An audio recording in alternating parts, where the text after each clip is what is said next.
It used to be that you deferred to the boss. Is it the boss is always going to have the best ideas? Not likely.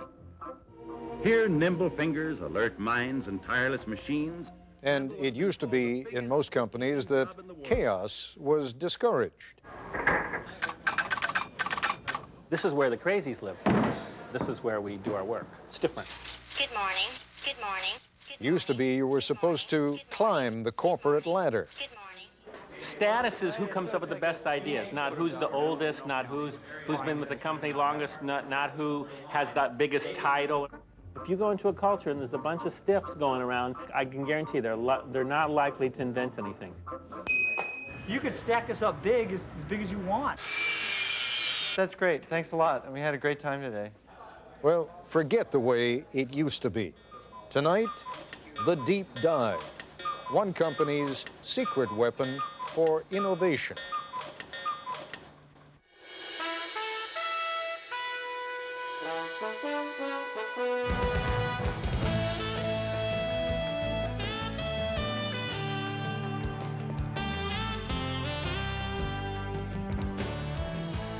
A lot further along in this broadcast, near the end as a matter of fact, you will hear one of the central characters suggest that we look around. The only thing that's not designed by anybody, he will say, is nature. Actually, you could say the same thing by observing that the only designs that don't require constant modification are the ones we find in nature. But the point is well taken. From the buildings in which we live and work to the cars we drive or the knives and forks with which we eat, everything we use was designed to create some sort of marriage between form and function. Does it work, and can we make it look interesting or attractive? What is truly amazing is how long we tend to put up with things that may not work particularly well or may look especially unattractive simply because we're accustomed to them and because no one has ever suggested redesigning those things. There's an interesting distinction between design and invention. Whoever came up with the idea of dental floss, for example, was an inventor, but the man or woman who put it inside that clever little plastic box that lets you tear off just the right length, that was a designer. Now, how does the process of designing a better product work? And would it be interesting to watch that process? When we first broadcast this program back in February, we weren't at all sure what you would think, but judging by the number of you who ordered video cassettes of the program and the number of people who contacted the industrial product design firm that is featured in this program, you liked it a lot. Here was the premise of the program. We went to Ideo, the product design folk, and said, take something old and familiar, like, say, the shopping cart, and completely redesign it for us in just 5 days. ABC News correspondent Jack Smith tells us what happened next. 9 in the morning, day one, and these people have a deadline to meet. So welcome to the kickoff of the shopping cart project. This is Palo Alto, California, in the heart of Silicon Valley, and these are designers at Ideo, probably the most influential product development firm in the world. Designers are the reason TVs have square screens, chairs 4 legs, and toothbrushes nowadays those squishy handles. In fact, it was Ideo that designed those squishy handles. Ideo has designed everything from high-tech medical equipment to the 25-foot mechanical whale in the movie Free Willy and the first computer mouse for Apple. Smith ski goggles, Nike sunglasses, NEC computer screens. Hundreds of products we take for granted. This is called the Neat Squeeze toothpaste tube, which... You invented that. The man who runs Ideo is Dave Kelly, a Stanford engineering professor with a Groucho Marx mustache, a dad of genius, and an approach to innovation that usually works. Well, thank you, Fred. But not always. Thanks a lot. I can show you some products that failed. Came up with this idea called monster shoes, where you take these little monsters and lace them into your shoes, like this. And we built a bunch of them, and I didn't want those either. So. Mostly what Ideo designs, though, does work, and it works very well. Dave and his design teams create about 90 new products every year.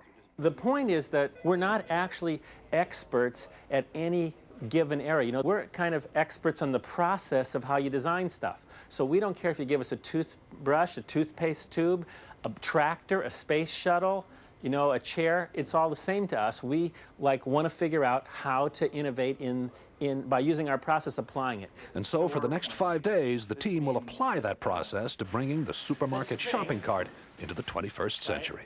I think first we should maybe all acknowledge that it's kind of insane to do an entire project in a week. Project leader is Peter Skillman, a 35-year-old Stanford engineer. Project leader because he's good with groups, not because of seniority. He's only been at IDEO for 6 years. The rest of the team is eclectic, but that's typical here. Whitney Mortimer, Harvard MBA. Peter Coughlin, linguist. Tom Kelly, Dave's brother, marketing expert. Jane Fulton-Suri, psychologist. Alex Kazaks, 26, a biology major, who's turned down medical school 3 times because he's having too much fun at IDEO. Kids climbing up and doing this. Kids do that. Safety emerges early as an important issue. 22,000 child injuries a year, and so they're hospitalized injuries. I mean, there are many others. Not just reported in the store. You actually have to go to the that's emergency room. hospitalized, right. And theft. It turns out a lot of carts are stolen. You know, what is the average life of a cart? Does it last 2 years, 5 years, 10 years? And how big is this theft thing? 10 a.m. As the team works, it becomes clear there are no titles here, no permanent assignments. And the other side says, gives us a lot of help, says, be safe. Everyone appears to be equal, and they love to mock corporate America. I'll give you status. I'll give you a big red ball on a post, and that says you're a big guy. If you got a ball, you're a senior vice president. You know, what do I care? The desk, the red ball, it's all the same. In a very innovative culture, you can't have a kind of hierarchy of here's the boss and the next person down, the next person down, the next person down, because it's impossible that the boss is the one who's had the insightful experience with shopping carts. It's just not possible. According to Kelly, even employees who merely listen to the boss don't add that much either. So you gotta hire people who don't listen to you, and that, I don't think corporate America wants to hear that right yet. I think we ought to start making those lists about the kinds of questions that we're going to ask. The team splits into groups to find out firsthand what the people who use, make, and repair shopping carts really think. Okay, go. The problem with the plastic cart is the wind catches it. Yeah. And these things have been clocked at 35 across the parking lot. Oh, man. That's actually a pretty good point. The trick is to find these real experts, and so that you can learn much more quickly than you could by just kind of doing it the normal way and trying to learn about it yourself. From everything I read, these things aren't that safe either, you know? So probably the seat itself is going to have to be redesigned. What you're seeing here is the kind of social science, like anthropologists, you know, like you go and study tribes. What is it that they do that we can learn from that will help us design a better cart? One of the interesting things for me is looking at how people really don't like to let go of the cart, except for the professional shopper, whose strategy is to leave the cart at various places. In corporate America, many bosses like measure whether their people are, the good people or the people who are performing are the ones that they see at their desk all the time. That couldn't be further from the truth. The people who are really getting the information are out here talking to the buzzes of the world, going to meet other experts, much more useful than sitting at your desk. 3:30 in the afternoon, and the group is back at IDEO. There is no let-up.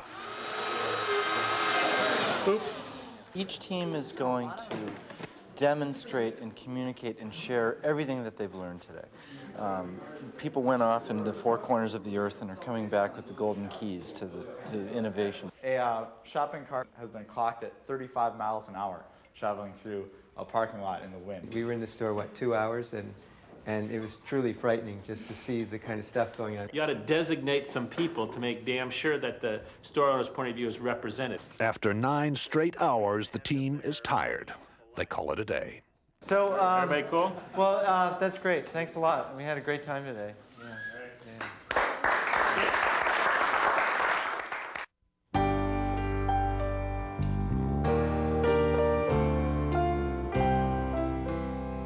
Get together and start here. Day 2 and the start of IDEO's unique brand of brainstorming. They call it a deep dive, a sort of total immersion in the problem at hand. IDEO's mantra for innovation is written everywhere.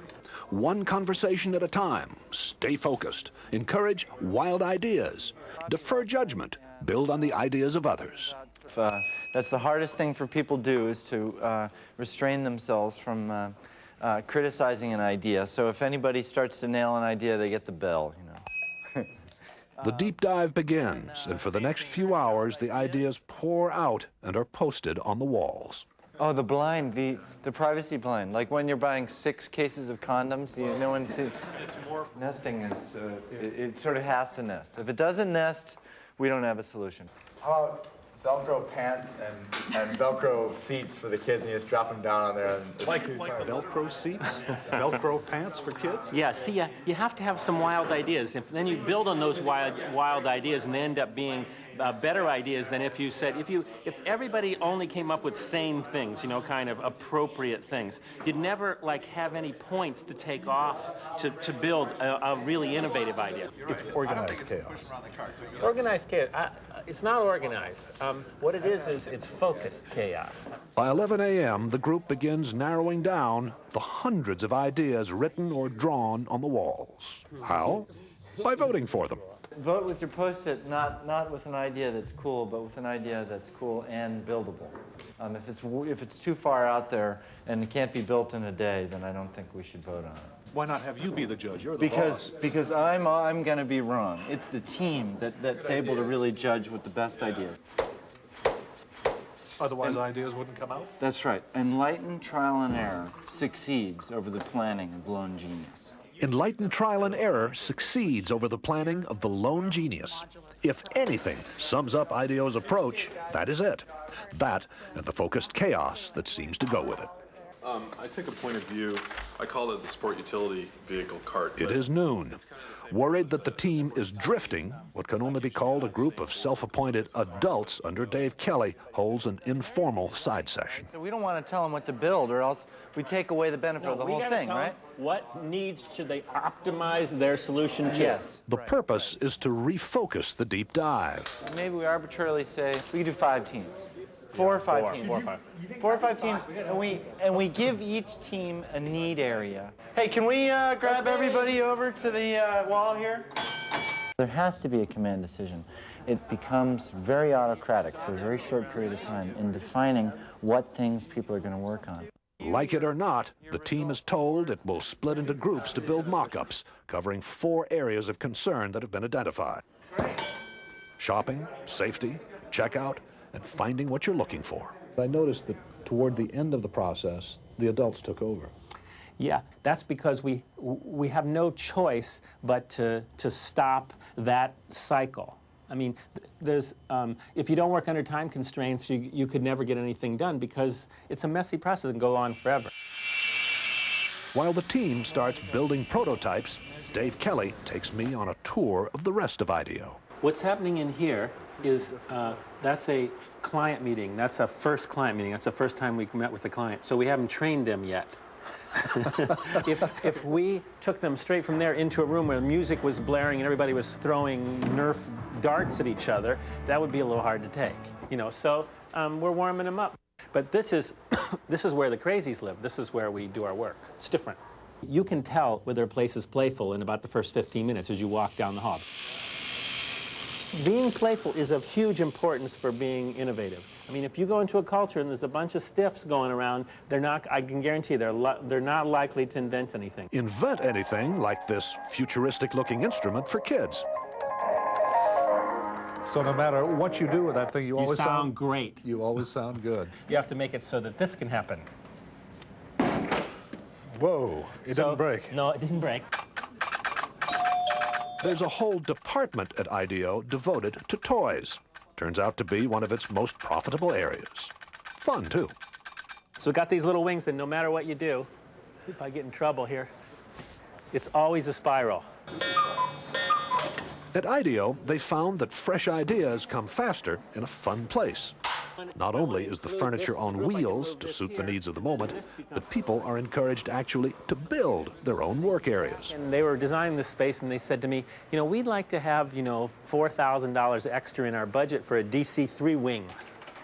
And I said, DC-3, you have to have that? And they said, yeah, they have to have it. So that's a DC-3 wing. Piece of a DC-3 wing, yeah. And that's just decor. That's decor. That's ambiance, you know, that says we're weird and we're proud of it. Umbrellas on the ceiling to shade computer screens from direct sunlight. And bicycles on ropes to prevent clutter. The first guy who hung a bike up on a thing, he didn't come to me and ask me. He didn't ask some facilities person was okay.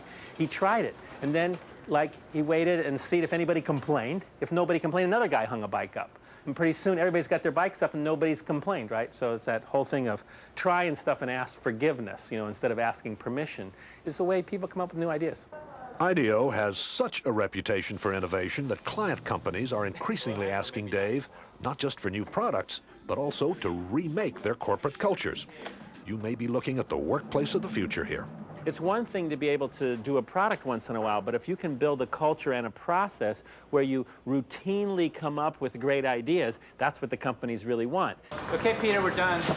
Back at the shop, it is 6 o'clock, and the 4 mock-ups are ready for showing.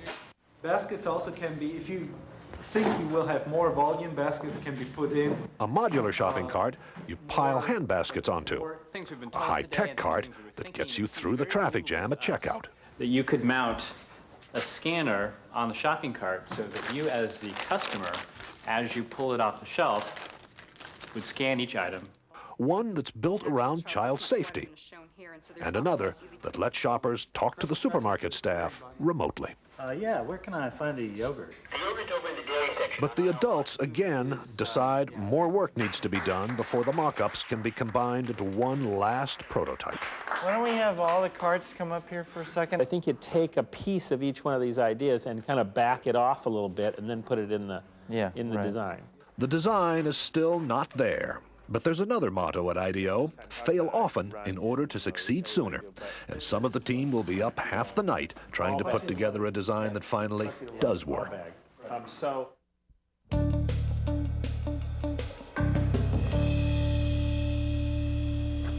It is day 5, and Dave Kelly has no idea what the final cart looks like. Only the team does. If they kind of got their heads down, they don't look at me, I'm nervous. You know, if they say, wait till you see it, then I know we're in good shape. So I'm getting wait until you see it. I think that'll be good. There it is! There it is! So we took the best elements out of each prototype, designed this entire cart in a day, and then this cart was fabricated in a day with an amazing team of people in our machine shop pulling this off, working in shifts throughout the night. Wow, I'm impressed. So are we. The cart, which is designed to cost about the same as today's carts, is different in every other way. Hand baskets that stack in a metal frame, and major improvements for all. You just lift the handle up, you drop put the children in, and then you can close the handle right over them, and they instantly have some little bit of a work surface that they can play with. What do you think? Well, I'm very proud of the team. I think it's great. Does this work for you? Works for me great. Yeah. It's also beautiful. I mean, let's, take it over to a local supermarket and see what they say. Yeah, it works really well. The cart's wheels turn 90 degrees so it can move sideways. No more lifting up the rear in a tight spot. And you shop in a totally different way. Rather than taking your cart everywhere you go in the store, through a crowded store like this, much more efficient to take a small basket, rush around to where the particular shelves are, and come back and put them back. Put them here, and treat this as like a center for your shopping. And with a high-tech scanner, so that in the future you skip the checkout traffic jam. Here's how you would scan an item. You'd reach over and pick up anything like the salad dressing, and I would scan it, and if I want to accept that item, I would just press plus and then drop it in my basket. Because stores don't yet have those high-tech scanners the team designed, checking out today means doing it the old-fashioned way. But the bags are hung on hooks on the cart's frame. Remember, there is no basket here. Talk to me about theft. There's no value in this cart without the basket, because you can't carry anything in it. It's useless to anybody. You can't use it as a barbecue. So it's not going to get stolen. That's right. So this ought to appeal to store owners then. Yes. I love it. I think it looks great. At first, I was a little shocked, but I think you have some fantastic ideas here. It needs a little refining, but I think that it's great. I mean, we would want them. It makes us feel great. And she also gave us some really good comments about how we can make this thing better. Just wherever you are, look around. The only thing that's not designed by somebody is nature. So the trees are not designed by us, but everything you see, everything you see, every light fitting, every flower vase, every scale, every stand for fruit, everything is designed, has to go through this kind of process. And they can do a better or worse job of innovating or improving, but everything is designed, it has to go through this process. It wasn't this effortless, oh my God, so that's how it works thing that I saw there. It was actually hard work. It's a lot of hard work. We all love it, so it doesn't look like it's hard work, but it's a lot of hours. A lot of hours. Also, an open mind, a boss who demands fresh ideas be quirky and clash with his, a belief that chaos can be constructive, and teamwork, a great deal of teamwork.